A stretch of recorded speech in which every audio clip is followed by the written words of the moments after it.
Time now for Sea Search, the stirring adventures of freelance skin diver Lloyd Bricker and his diving partner Lance Spears. Today's episode, titled Perforated Eardrums, takes place near their home base, Catalina Island. Well, let's hustle aboard the skiff, Lance. We've got 3 other jobs just like this today in different parts of the harbor. Yeah, there's been a rash of these things lately. Seems like the only kind of assignment we get. You think a guy who spends $500 to $600 for a new outboard motor would learn how to fasten it on his boat properly? Yeah, you'd think so. They no sooner get away from the pier than the thing shakes off, sinks to the bottom, and we got to fish for it. Now, where did the guy say that first one fell off? Well, he didn't say exactly, Lloyd. Just out near the middle somewhere. Mm-hmm. Middle of what? The harbor, the bay, the ocean, or what? I think he said the bay. Said he marked the spot by pouring some oil on the water, like in the submarine pictures. Well, that'll be a big help. This bay is full of oil slicks, and with the current, it's probably moved some. We're near the middle. Why don't we try around here? You never know. Okay, good luck, fella, and... You see a shark down there, belt him on the snout with a heavy, blunt object.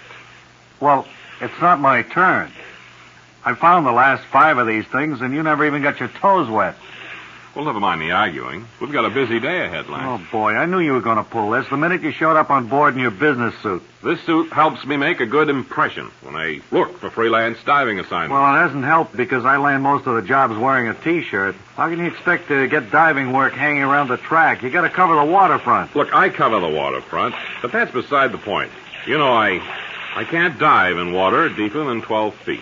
The pressure against my perforated eardrums could give me a permanently waterlogged brain, the doctor said. Oh, you've had that for a long time. If you're a real guy, you'd buy a pair of earplugs. Maybe you're afraid you'd have to dive. Now, that's not true. You know I've tried to buy them, but they never have them for my size ears. Yeah, a pair of sink stoppers would do the job, but you're too particular. All right, get off my back, will you, buddy? Look, I'll dive on the next job. Now, you know my word is good. As good as an empty aqualung. Hey, that reminds me, did you remember to put air in the lungs today? Gee, no, I thought you were going to do it. Boy, is this caper turning into a fiasco. If you were any kind of a guy, you'd dive holding your breath. You know that if I hold my breath, I get heartburn. That's just like swimming after a big meal. Yeah. But look, I say if a guy's stupid enough to drop his outboard motor in the drink, it's his tough luck. That's what I say. Let's split.